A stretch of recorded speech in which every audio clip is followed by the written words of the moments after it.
Le médecin affirme qu'elle est décédée à cause d'un problème cardiaque qu'elle avait depuis longtemps. Bien sûr, c'est faux, mais ça semble tout à fait crédible. Alors, personne ne soupçonne rien. Jenny laisse couler devant tout le monde quelques fausses larmes et dit « Elle était comme une sœur pour moi. Si elle avait vraiment eu des problèmes de cœur, elle nous l'aurait forcément dit, à moi et à mon mari. Comment aurions-nous pu ne pas l'aider ?»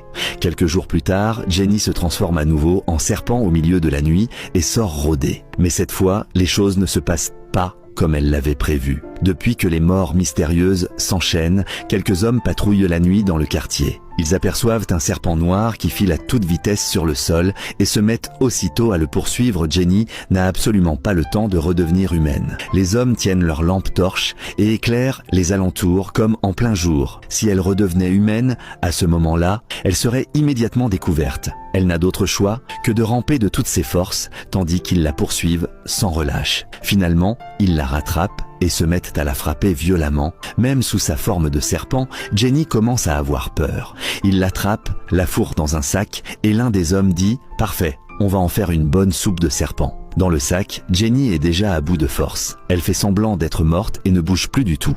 À ce moment-là, son mari se réveille à la maison et remarque que sa femme a encore disparu. Dehors, il est déjà plus de 3 heures du matin. À ton avis, est-ce que la justice finira par être rendue? Et quel genre de fin l'attend encore? L'histoire n'est pas terminée, la suite arrive. N'oublie pas de t'abonner, comme ça tu ne rateras rien de la suite.